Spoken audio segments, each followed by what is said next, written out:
नमस्ते। क्या विवाह अन्य महीनों में नहीं किए जाने चाहिए? जिस तरह समाज में मान्यता है कि कुछ महीनों में शादी विवाह के कार्यक्रम होते हैं, अन्य महीनों में कुछ इस तरह के कर टाल दिया जाता है कि इस महीने में ये बैठ गए हैं, ये उठेंगे तब विवाह किए जाएंगे। मुझे तो इसमें कुछ वैदिकता नज़र नहीं आती, आडंबर प्रतीत होता है। जी, ये सब रूढ़ियां परंपराएं हैं। इसको सकारात्मक रूप से भी ऐसा कह सकते हैं, कभी कहीं पर किसी विशेष परिस्थिति में कुछ ऐसा निर्णय लिया गया कि भाई ऋतु के कारण या कुछ अन्य कारणों से कि भाई समय भाई विवाह करना उचित नहीं होगा, तो अभी इसको थोड़ा सा रोक दें, बाद में करा जाए। उस समाज के प्रमुख लोगों ने निर्णय लिया उस समय की परिस्थिति को देखते हुए। अब उसके बाद परिस्थिति बदल गई, वो निर्णय कब क्यों हुआ था ये लोग भूल गए और बस उस परंपरा को निभा रहे हैं कि भाई हमारे यहाँ कभी पीढ़ियों पहले कुछ लोगों ने, बुजुर्गों ने, कुछ हमारे समाज के प्रमुख लोगों ने निर्णय लिया था, तो इसलिए भाई हमारे यहाँ तो ऐसा ही होता है। तो ये केवल इस प्रकार की रूढ़ियां, ऐसी को हम लोग रूढ़ियां अंधविश्वास कहते हैं। कभी किसी परिस्थिति में वो निर्णय उचित रहा होगा, परंतु जब परिस्थितियां बदल गई, आज हमें जानकारी भी नहीं कि निर्णय कब क्यों हुआ था, तो उसको ढूंढने का कोई औचित्य नहीं है।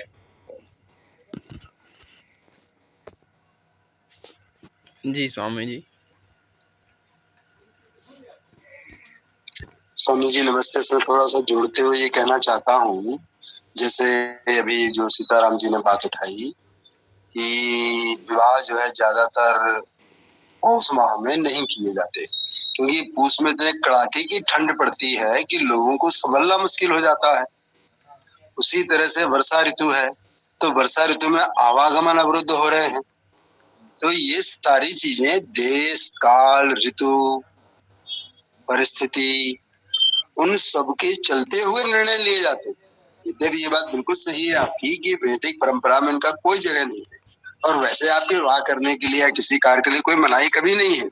लेकिन जो हमारे परिस्थिति जन्य घटनाक्रम चल रहे हैं, ऋतुओं के अनुसार चल रहे हैं, सामाजिक मान्यता और सामाजिक परिवेश को लेते हुए चल रहे हैं, उसके अनुसार से इन सब के अंदर फेर बदल या जिसको कह सकते हैं कभी कोई जोड़ घटाना ये होता रहता है। हाँ, अब इसके बारे में एक चीज ये हमको समझना जरूरी है कि इसको हम अंधता पूर्वक ना माने, इसको थोड़ा सा हम विवेक लगा करके ज्ञानी जनों से या जो लोग जानकार है उनसे इसके बारे में जरूर अवश्य परामर्श करें। और यदि कोई आवश्यकता होती है कि इस ऋतु में हमें विशेष कार्य करना है, तो उन जानकार ज्ञानी लोगों का परामर्श लेकर के ही अपन को उसका हल निकालना चाहिए।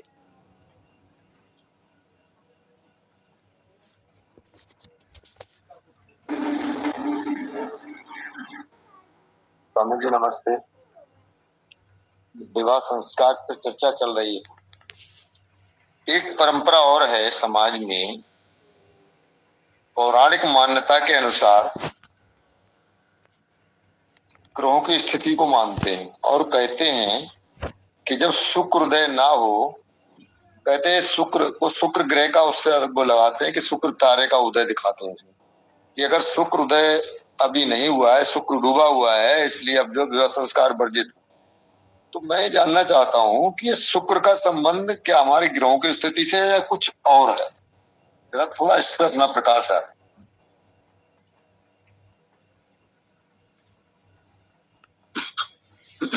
देखिए, शुक्र उदय होना, शुक्र अस्त होना,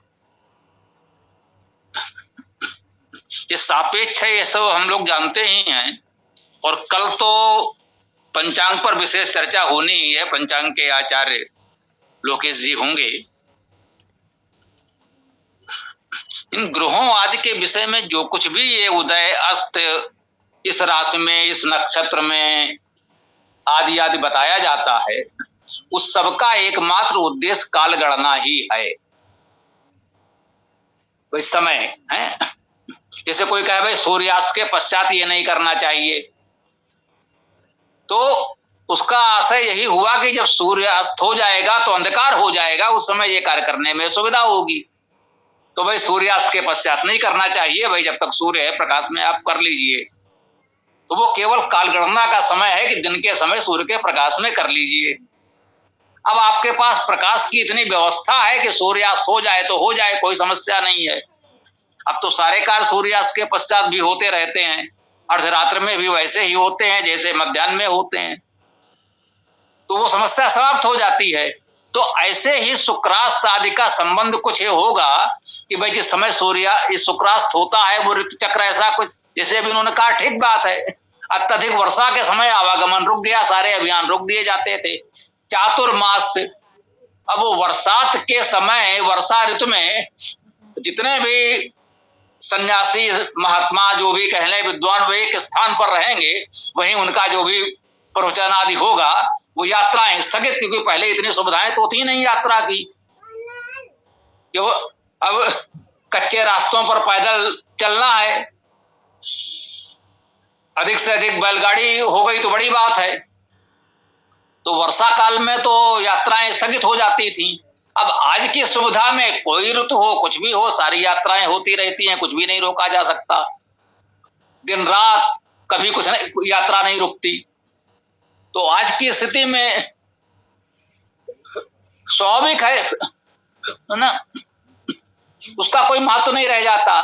वही वो कहते हैं कि भाई धनु राशि में अब भयावह जाड़े का शीत का समय होता है, तो कहते हैं भाई इतने शीतकाल में तो कोई समारोह करें, इतने लोगों को आना, उनके लिए बिस्तर आदि की व्यवस्था करना थोड़ा कठिन होगा। तो जब ऋतु सामान्य हो, सहज भाव से हो सके तो कर लीजिए। तो बड़े बड़े समारोह अति शीतकाल में न किए जाएं, यात्राएं वर्षा ऋतु में न की जाएं। तो इन सब का संबंध मुझे लगता है ऋतु चक्र से ही है। अब वो समय के साथ इन चीजों का ऋतुओं से कुछ संबंध टूट गया है, जो पंचांग का विषय है, जो कल होगा, कि जिस समय हमको बताया जा रहा है कि ये ऋतु होनी चाहिए इन ग्रहों के दृष्टि से, उस समय वो ऋतु होती ही नहीं। तो ये पंचांगकारों का दोष है। पंचांग में सुधार कर लिया जाए तो ये सब बातें कुछ अधिक उपयुक्त लगने लगेंगी। और ये भी कह सकते हैं कि आज की परिस्थिति में, आज की सुविधाओं में ऋतुओं का उतना महत्व नहीं रह गया है। जैसे यात्रा के लिए देखिए, इस वर्षा ऋतु में कोई यात्रा किसी की रुकी हुई है, सब कुछ हो रहा है, क्योंकि अब हमारे पास इतने साधन हैं, दिन में, रात्र में, वर्षा में, शीत में, ग्रीष्म में, शरद में, वर्ष भर हर समय सभी कार्य हो सकते हैं। तो ये साधन सुविधाओं की बात है। तो कह सकते हैं अब उन बातों का कोई महत्व नहीं रहा, कभी उसका महत्व होता था, अब इन सबसे मुक्त हो लें, हम तो यही कह सकते हैं। तो स्वामी जी बहुत बहुत धन्यवाद। लेकिन स्वामी दयानंद सरस्वती ने विवाह संस्कार के विषय में जो कहा है उसमें शुक्र का अर्थ ये दिया गया है, मेरे हिसाब से कहीं तो मैंने पढ़ा भी है कि शुक्रम वै वीर्यम, कि जब ब्रह्मचर्य युक्त कन्या और ब्रह्मचर्य युक्त पुरुष दोनों का विवाह संस्कार होता है, तो उन्होंने वहां पे शुक्र की जो इसमें परिभाषा दी है, क्या शुक्रम वै वीर्यम, शायद किसी उसका दिया है कि शुक्रम पर जब भी शुक्रोदय हो जाए, शुक्रोदय का यानी दोनों के अंदर शुक्र रूपी वीर्य का उदय हो जाए, यानी उस तेज की उत्पत्ति उनके अंदर दिखाई दे, तब विवाह संस्कार करना चाहिए। इस तरह से कहीं पे है। तो मेरे हिसाब से जो शुक्र का जो उदय का जो संबंध है वो शुक्र ग्रह से ना होकर, लेकिन उसको आज की परिस्थिति में लोगों ने कहना चाहिए कि जो ज्योतिषी हैं, जो जिन्होंने अपनी ज्योतिष गणना काल लगाई है, उस ज्योतिष गणना के हिसाब से उनको उससे जोड़ दिया और उसको गौड़ कर दिया और इसको प्राथमिकता दे दी। परंपरा ये चल पड़ी कि अब जो है उसको उन्होंने ग्रह नक्षत्र और आसमान के जो तारे आदि हैं उससे गणना करके शुरू कर दिया। मेरे हिसाब से तो शायद शुक्र का अर्थ ये जो दिया है उसमें शुक्र के बारे में जो वर्णन किया गया है तो वो बहुत सही और सटीक बैठता है। और ये इनका जो काल गणना का जो है कि वो काल गणना के नक्षत्र की जो गणना है कि तारे आदि के, शुक्र तारे का उदय हो जाना और उसका अस्त हो जाना, डूब जाना, उस समय विवाह संस्कार नहीं करना चाहिए। ये मेरे हिसाब से गौड़ है, और वो जो है प्रथम होना चाहिए। देखिए, मुझे ऐसा लगता है कि दयानंद जी के समय में ये शुक्र उदय अस्त आदि इस तरह के उन्होंने कहा है, ज्योतिषियों की पोप लीला बहुत फैली हुई थी, इसमें तो कोई संदेह नहीं है। तो उन्होंने इन सबका समाधान अपने तरह से करने का प्रयास किया। तो उनका भैया आकाश में सूर्य का उदय मत देखो, बरबधू के शरीर में शुक्र का उदय देखो, यदि वहां शुक्र का परिपाक है तो विवाह कर दो, यदि वहां शुक्र का उदय नहीं हुआ है तो आकाश में शुक्र का उदय हो या ना हो, इससे कोई अंतर नहीं पड़ता। दयानंद जी ने एक कह सकते हैं व्यवहारिक समाधान देने का प्रयास किया। अब वही बात है कि उसको हम लोग क्या सिद्धांत बना लें? क्या ये बात वेद में है? उन्होंने उन पौराणिक या यूं कहें कि फलित ज्योतिष के पाखंडियों के काट के लिए आपको एक तर्क बता दिया। और शुक्र का अर्थ वीर तो दयानंद जी के सिद्धांत से होगा ही नहीं। शुक्र में सुख गतो धातु है, जिसका अर्थ गतिशीलता हो सकती है, और शुच धातु का अर्थ पवित्रता है। तो शुक्र का अर्थ गतिशीलता और पवित्रता से कह सकते हैं। जब आपके अंदर, हाँ, गतिशीलता को आप ये कह सकते हैं कि पूर्ण यौवन हो, आपके अंदर गतिशीलता प्रगतिशीलता एक सामर्थ्य आ चुकी हो कि आप गृहस्थ के दायित्व का निभाने की स्थिति में आ चुके हो, उतनी गतिशीलता सामर्थ्य आप में आ गई हो, और तब तक आपके जीवन में वो पवित्रता शुचिता, उसकी बात को आपने अच्छी तरह से विद्या अध्ययन करके समझ लिया हो, इस प्रकार से शुक्र का उदय भली भांति आपके जीवन में हो गया हो तो विवाह कर लें, तो ये कहा जा सकता है। लेकिन ये बात ठीक है कि ये ग्रहों की गति आदि जो ज्योतिषी गणना है वो केवल काल गणना के लिए है। वो काल गणना का संबंध ऋतुओं से है, और ऋतुओं के अनुसार ये तो सभी मानेंगे कि ये वर्षा ऋतु में सारे अभियान रोक दिए जाते थे, सब मानते हैं, चातुर्मास से आदि ये तो सब व्यवस्थाएं लोग मानते ही है। उस समय की परिस्थिति के अनुसार उचित भी था। अति वर्षा काल व शीतकाल में इस प्रकार के आयोजन अभियान नहीं किए जा सकते थे। जब वर्षा ऋतु समाप्त होती थी तब राजाओं के सैनिक अभियान या अन्य प्रकार के इस तरह के विजय अभियान चला करते थे। जो विजयादशमी हम लोग मनाते हैं, उस दिन से विजय अभियान शुरू होता था। उसका किसी ऐतिहासिक घटना राम आदि से कोई संबंध है नहीं। उस दिन से सामान्यता अभियान शुरू होता था। ये उस राम के संदर्भ में भी है, वर्षा विगत शरद ऋतु आई। अब वर्षा ऋतु आ गई, खोजते बीनते हनुमान जी से मिले, सुखदेव जी से मिले, तब तक वर्षा प्रारंभ हो गई। अब क्या करें, वर्षा ऋतु में तो कुछ होने से रहा, अब चुपचाप बैठो। जब वर्षा बीत गई तब बोले वर्षा विगत शरद ऋतु आई, मैं नहीं सीता कर सुध पाई। अब और विचलित होने लगे कि भाई वर्षा तो बीत गई, अब अभियान शुरू किया जा सकता है। तब खोज का अभियान प्रारंभ हुआ। तो वर्षा काल में अभियान रुक जाते थे, उसके बाद वर्षा बीतने पर शरद काल में अभियान प्रारंभ होते थे। अति शीत में भी थोड़ा सा समारोह रोकने पड़ते थे, वो ठीक है। अब उसका शुक्र के उदय से कितना संबंध है वो पंचांग वाले जाने, वो हमारा विषय ही नहीं है। लेकिन दयानंद जी ने जो कहा वो बहुत व्यवहारिक बात कही, और वो अपने स्थान पर ठीक है, उसका विचार करना चाहिए, उनका हम सब लोग सम्मान करते ही हैं। लेकिन हाँ, उसको ऐसा भी ना मान लें कि ये कोई मतलब बाकी चीजों को भी अपने स्थान पर देखते रहें, और वो बात भी व्यवहारिक रूप से बिल्कुल ठीक है, वो तो मानेंगे ही। ईसापुत्र जी कुछ कर रहे हैं, बताइए। स्वामी जी, मनुस्मृति और कुछ धर्म शास्त्रों में 8 प्रकार का विवाह का वर्णन आया है। क्या ये 8 प्रकार के विवाहों का वर्णन वेद में है? वेद में ऐसा कुछ नहीं है। वेद के बहुत पश्चात समाज की विविध परिस्थितियों को देखते हुए समाज में जो कुछ हो रहा था उसे नियमित करके कहा जाए, उनको मान्यता दे दी गई कि हाँ भाई चलो ये भी ठीक है, ये भी ठीक है, ये भी ठीक है। कुल मिलाकर 8 प्रकार के विवाहों की समीक्षा करें, हमारी वैदिक इतिहास की पुस्तक होगी, आपके पास, उसको पढ़िएगा। उसमें हमने दिया है कि मनु ने कैसे 8 प्रकार के प्रचलित विवाहों को एक करके सामाजिक एकता स्थापित करने का प्रयास किया। अलग अलग प्रजातियों जनजातियों के लोग, अलग अलग प्रकार के विवाह परंपराएं, सबको एक साथ जोड़ करके कैसे सामाजिक एकता स्थापित की। तो उसका वो उल्लेख था, वेद में होने का तो कोई प्रश्न ही नहीं उठता है। वो परिस्थितिगत रूप से 8 प्रकार के विवाहों का निष्कर्ष ये है कि यदि किसी भी प्रकार से किसी भी परिस्थिति में, मैं 8 विवाहों को एक वाक्य में कह रहा हूं, यदि किसी भी परिस्थिति में किसी भी प्रकार से कोई भी पुरुष किसी अविवाहित कन्या का वर्ण कर लेता है, उसको अपने पत्नी के रूप में कह देता है, स्वीकार कर लेता है, या कथित रूप से शारीरिक संबंध हो जाता है, तो अब वो उसकी पत्नी है, आपको उसे अपनी पत्नी मानना होगा। वैध रूप से वो जीवन भर आपकी पत्नी कहलाएगी।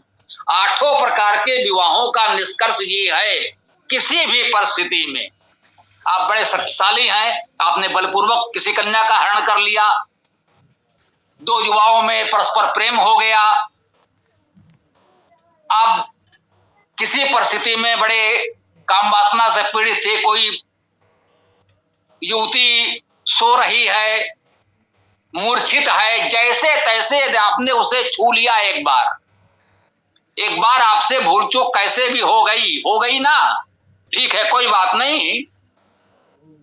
वो व्यवस्था ये कहती है कि जैसे भी एक बार आपसे ऐसा हो गया, अब वो जीवन भर के लिए आपकी पत्नी है, बात समाप्त, और कोई दंड नहीं। इससे बड़ा और क्या चाहिए कि एक बार जैसे तैसे आपने कह दिया या कर दिया, कुछ स्पर्श हो गया, संपर्क हो गया, अब वो आपकी पत्नी है। 8 प्रकार के विवाहों में कोई ना कोई प्रकार से उसकी मान्यता दे दी गई है। जरा इस दृश्य से एक बार पुनः 8 प्रकार के विवाहों को पढ़िए और मनन कीजिए। ओम जी। तो स्वामी जी, इस 8 प्रकार के विवाहों में अभी वर्तमान में जो पृथ्वी में जितने भी विवाह आ रहे हैं, क्रिश्चियन, मुसलमान, बौद्ध, जैन जो भी हैं, वो सब भी आ जाएंगे, है ना स्वामी जी? निश्चित रूप से वो सब आ जाएंगे, उनसे परे तो कुछ है ही नहीं, यूं कह लीजिए। 8 प्रकार के विवाहों में तो मनु ने वो व्यवस्था बना दी है कि पृथ्वी पर जो कुछ है सभी की परंपराएं उसमें स्वीकार्य हो गई। भले ही हमको वो अटपटा लगे, ठीक ना लगे, लेकिन अब वो है तो है, अब कुछ नहीं किया जा सकता उसमें। जैसे अभी किसी ने ये भी कहा कि ये लिव इन रिलेशनशिप जो नई नई आई है 8 प्रकार के विवाहों में, वो भी सम्मिलित है। गंधर्व विवाह, 2 लोग अपनी इच्छा से साथ आ गए तो आ गए, अब समाज क्या करेगा, बोले अब ठीक है, तुम लोग एक दूसरे को जेलो, तुम लोगों ने दोनों ने एक दूसरे का वर्ण कर लिया ना एक बार, तो ठीक है, तुम दोनों पत्नी हो, समाज से कोई लेना देना नहीं है, जाओ एक दूसरे के साथ जो चाहो करो, ये भी है। तो यहाँ चर्चा में जो बात शुक्र की आ रही है, एक तो स्वामी जी ने बताया कि शुच धातु हो गई, उसी तरह शुक्र का अर्थ होता उज्ज्वल, श्वेत युक्त, कांतिमान। तो जो वर्षा के आगे और पीछे की ऋतुएं हैं, उनमें तो लगभग ऐसा ही होता है कि सभी स्त्री पुरुष, युवक युवती, तरुण तरुणियां प्रसन्न चित्त होते हैं, उनके चेहरे दमक रहे होते हैं। तो निश्चित रूप से वो शुक्र ही तो प्रभावित कर रहा है उन सबको। और वर्षा ऋतु के अंदर वो सब निस्तेज हो जाते हैं। तो यहाँ पर शुक्र अस्त हो गया कह दिया उन्होंने, तो ये बात तो ऋतु से जुड़ी हुई सीधी सीधी हो गई। अब देखिए, ये सब आज हम लोग व्याख्या करें, दयानंद जी ने वो व्याख्या की, बताया, बिल्कुल ठीक कहा। अब ये भी आपने जो कहा वो भी तो एक प्रकार की परिस्थिति की बौद्धिक व्याख्या हुई। अब आकाश का शुक्र ग्रह वर्षा ऋतु में उदय होता है या अस्त होता है, ये हम कहने की स्थिति में नहीं है। मतलब प्रत्येक वर्ष वर्षा ऋतु में शुक्र अस्त होगा, ये कहने की स्थिति में हम नहीं है। ये तो पंचांगकार ही बताएंगे कि क्या प्रत्येक वर्ष वर्षा ऋतु में शुक्र अस्त होता है, ये कहने का अधिकार हमको है ही नहीं, वो हमारा विषय ही नहीं है। तो वो कल लोकेश जी से पूछेंगे, ध्यान रखिएगा कि क्या ऐसा होता है। मुझे लगता है संभवतः ऐसा नहीं होता है, ऐसा लगता है, लेकिन जिसका अधिकृत निर्णय करने का अधिकार उनका है, हमारा नहीं है। क्योंकि शुक्र का उदय और अस्त होना इतना सरल नहीं है कि उसको पृथ्वी के वर्ष चक्र से जोड़ दिया जाए। शुक्र अलग ग्रह है, उसका अलग परिक्रमा पथ है, और पृथ्वी पर उसके उदय होने का अर्थ है कि पृथ्वी से वो दिखाई पड़े। जब वो पृथ्वी से नहीं दिखता तो कहते हैं अस्त हो गया, जब पृथ्वी से दिखता है तो कहते हैं उदय हो गया। तो वो प्रत्येक वर्ष वर्षा ऋतु में अस्त हो जाएगा, ये कहना हमें व्यवहारिक नहीं लगता है। फिर भी कल लोकेश जी से पूछेंगे।